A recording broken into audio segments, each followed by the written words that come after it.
नारायण नारायण नारायण नारायण। अहम दो प्रकार का होता है, एक है अहम स्फूर्ति और एक है अहम कृति। तो अहम स्फूर्ति जो है तीसरे अध्याय के 27वें श्लोक में भगवान महाराज जी ने जिसको वास्तविक अहम कहा है वो अहम स्फूर्ति है, और जिसको अवास्तविक अहम कहा है वो अहम कृति है। अहम कृति में कर्तृत्व है और अहम स्फूर्ति में कर्तृत्व का अभाव है। गाढ़ नींद से उठते ही सबसे पहले मनुष्य को अपने होनेपन अर्थात सत्ता मात्र का भान होता है। इसको अहम स्फूर्ति कहते हैं। अपने होनेपन का जो भान है उसको अहम स्फूर्ति कहते हैं। इसके बाद वह अपने में मैं अमुक नाम का हूं, वर्ण का हूं, आश्रम का हूं, ऐसा आरोप करता है। यही असत का संबंध है। मेरा नाम, वर्ण, आश्रम। और एक बात महाराज जी ने प्रबोधनी में कही, मैं स्त्री हूं, मैं पुरुष हूं, ये भी अहम कृति है। एक मार्मिक बात जो यहां लिखी नहीं है महाराज जी ने, मन में जो आ रही है अभी कहने की, मेरा भगवान के साथ ऐसा संबंध है, मैं भगवान का बेटा हूं, मैं भगवान का भाई हूं, मैं भगवान का सखा हूं, मैं भगवान का प्रेमी हूं, ये भी अहम स्फूर्ति नहीं है, ये अहम कृति है। ये संबंध मैं जोड़ रहा हूं, ये संबंध मेरा कर्तव्य, मेरा किया हुआ है, मेरा बनाया हुआ है। तो ये सब अहम कृति, ये संबंध मैं आरोपित कर रहा हूं, तो ये मेरा बनाया हुआ संबंध है। ये सब असत का संबंध है। असत के संबंध से अर्थात शरीर के साथ तादात्म्य मानने से, शरीर की क्रियाओं को लेकर मैं करता हूं ऐसा भाव उत्पन्न होता है। इसी को अहम कृति कहते हैं। मैं भगवान से प्रेम करता हूं, मैं भगवान की सेवा करता हूं, मैं भगवान को रस देता हूं, मैं भगवान का उत्सव करता हूं, मैं भगवान का कीर्तन करता हूं, मैं भगवान का भजन करता हूं। अहम कृति मतलब हूं, अहम स्फूर्ति मतलब है। जब तक है के साथ, मैं के साथ तादात्म्य है, तब तक अहम कृति है। जब तक मैं के साथ हूं है तब तक अहम कृति है। अहम स्फूर्ति में मैं के साथ हूं नहीं लगेगा, अहम स्फूर्ति में मैं के साथ है लगेगा। मैं का हमारे से संबंध विच्छेद हो जाएगा, मैं जो है हमारा दृष्टा बन जाएगा। मैं मतलब यहां पे अहम से कह रहा है। अब देखिए, अहम को लेकर ही अपने में परिच्छिन्नता आती है। परिच्छिन्नता मतलब अलगाव। जो हूपना है ये अलगाव है। हूँ जो हम देख रहे हैं यही भगवान से परिच्छिन्नता, तत्व से परिच्छिन्नता या अलगाव है। इसीलिए अहम स्फूर्ति में भी देखिए, बहुत बहुत मार्मिक बात है, ये बहुत ज्यादा मार्मिक बात है।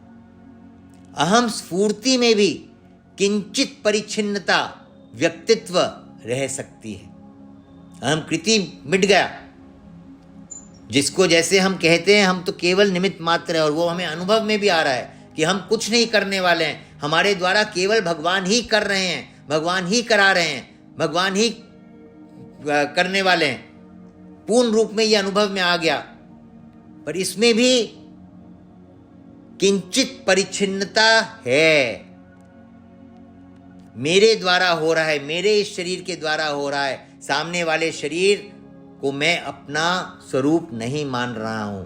मैं अपने इस शरीर को जगत से अलग मान रहा हूं। मैं अपने इस शरीर को जगत का अंश मान रहा हूं। हम इस शरीर को व्यष्टि और जगत को समष्टि मान रहे हैं। हम अपने शरीर को समष्टि नहीं मान रहे हैं।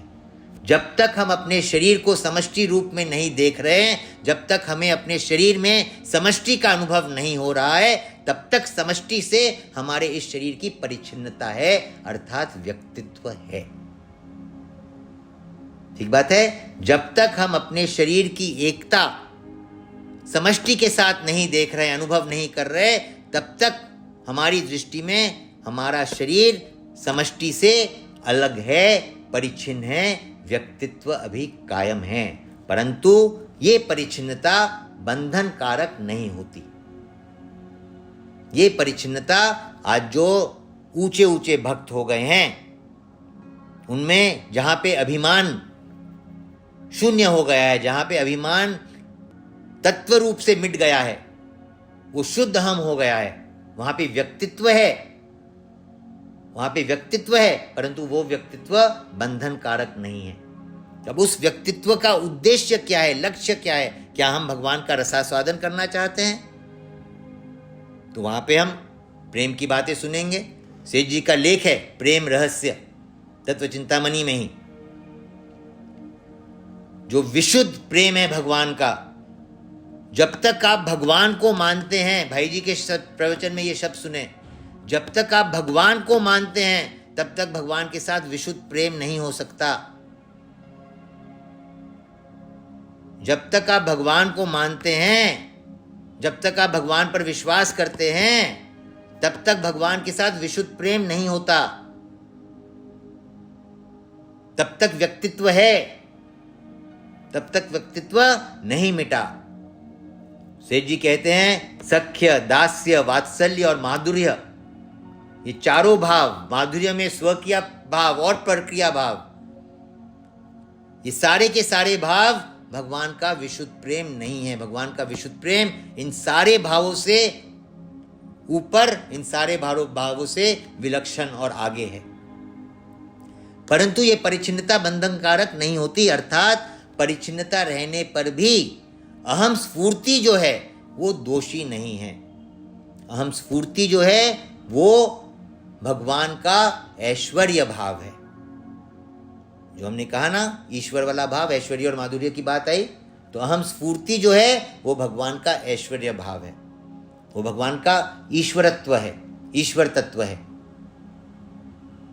वो अहम स्फूर्ति जो है वो शिव है, वो शिव तत्व है।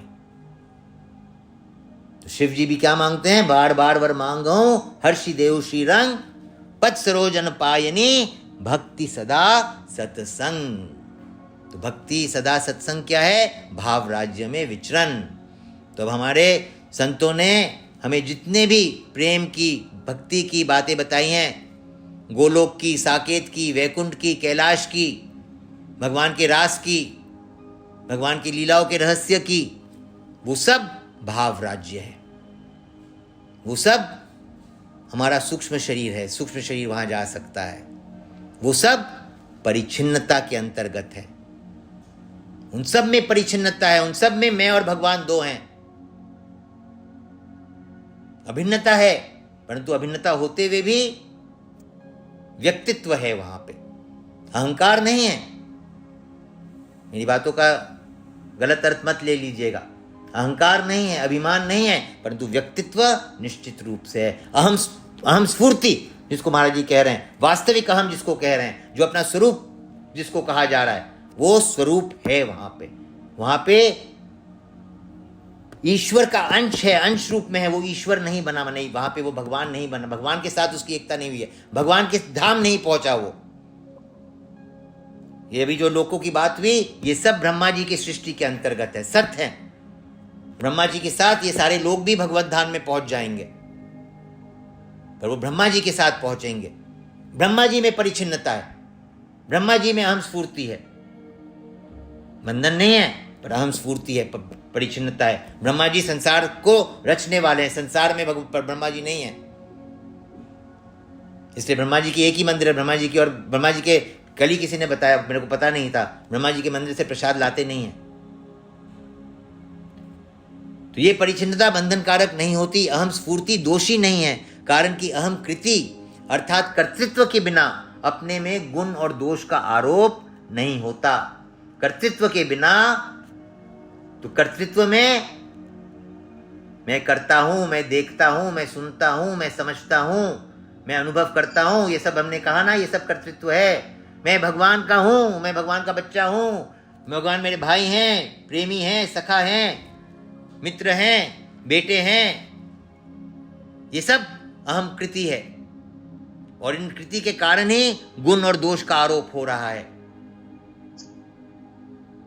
द्वंद्व हो रहा है। गुण और दोष का आरोप मतलब द्वंद्व हो रहा है, हम दो को देख रहे हैं। सही और गलत दिख रहा है, करना और न करना का भेद पता चल रहा है, सत और असत दिख रहा है, जड़ और चेतन दिख रहा है, नाशवान और अविनाशी दिख रहा है। वासुदेव सर्वम की स्थिति नहीं हो रही है। क्यों? क्योंकि अभी भी कर्तृत्व है, अहम कृति है। अहम कृति आने से ही अपने में गुण और दोष का आरोप होता है। अहम कृति आने से ही अपने में गुण और दोष का आरोप होता है, जिससे शुभ और अशुभ कर्म बनते हैं, जिससे शुभ और अशुभ कर्म बनते हैं। 7वें अध्याय का 12वां श्लोक की व्याख्या साधक संजीवनी में देखनी चाहिए। 7वें अध्याय का 12वां श्लोक क्या है? 7वें अध्याय के 12वें श्लोक में भगवान कहते हैं, सत रज और तम सब कुछ मैं ही हूं। ये चैव सात्विका भावा राजसास तामसाश्च ये मत्तैवेति तान विद्धि न त्वं तेषु ते मयि।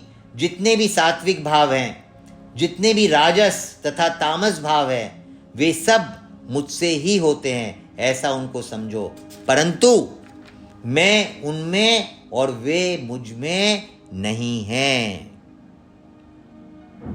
मैं उनमें और वे मुझ में नहीं हैं। तो जो अहम है, ब्रह्म है, ये भगवान का तामस भाव है एक दृष्टि से। और एक दृष्टि से हम शिव तत्व को, हानि ठीक ही है, ब्रह्म जो है वो भगवान का तामस भाव है। परमात्मा जो है वो भगवान का राजस भाव है, और ईश्वर जो है वो भगवान का सात्विक भाव है, सत रज और तम। राम राम भैया। हाँ दीदी, एक मिनट बस एक लाइन खत्म कर लेते हैं। जिसमें शुभ और कर्म, इसमें 7 के बारे में भगवान महाराज जी कहते हैं, व्याख्या में प्रश्न आता है, प्रश्न महाराज जी करते हैं कि जब सब कुछ भगवान ही है, राजस तामस और सात्विक सब कुछ भगवान ही है, तो ऐसा करना चाहिए और ऐसा नहीं करना चाहिए, ये विधि और निषेध कैसे बन गया? विधि और निषेध तो फिर नहीं होना चाहिए कि जब सब कुछ भगवान ही है। तो महाराज जी इसमें उत्तर देते हैं कि क्योंकि मनुष्य सुख चाहता है, इस कारण से विधि और निषेध है। विधि का फल सुख है और निषेध का फल दुख है। सुख और दुख में हमारी द्वंद्व बुद्धि है, हम उसको अलग अलग देख रहे हैं। इसीलिए ऐसा करना चाहिए और ऐसा नहीं करना चाहिए कहा जा रहा है। नहीं तो स्वर्ग में भी भगवान है और नरक में भी भगवान है, उत्थान में भी भगवान है और पतन में भी भगवान है, दुख में भी भगवान है, सुख में भी भगवान है। जब तक हम सुख चाहते हैं, जब तक हमारी दृष्टि में सुख और दुख में भेद है, जब तक हमारी दृष्टि में उत्थान और पतन में भेद है, तब तक ऐसा करना चाहिए और ऐसा नहीं करना चाहिए, ये नियम हमारे ऊपर लागू होते हैं। जब हमारे अंदर से ये द्वंद्व मिट जाएगा, सुख और दुख का द्वंद्व मिट जाएगा, तो ऐसा करना चाहिए और ऐसा नहीं करना चाहिए, ये भेद भी मिट जाएगा। अहंकृति आने से ही अपने में गुण दोष का आरोप होता है, जिससे शुभ और अशुभ कर्म बनते हैं। बोध होने पर अहम स्फूर्ति में जो परिच्छिन्नता है वह जल जाती है। बोध होने पर अहम स्फूर्ति में जो परिच्छिन्नता है वह जल जाती है और स्फूर्ति मात्र रह जाती है। ध्यान दे के सुनिएगा भी जो मैं कहने जा रहा हूं। ऐसी स्थिति में मनुष्य न मारता है और न बनता है। ये जो लाइन यहां पे दी है, इस लाइन को डबल अंडरलाइन कर लीजिए, अलग से लिख लीजिए, इसको बार बार पढ़िए और गहरे उतरिए। जो भाव आ रहा है वो मैं कहता हूं।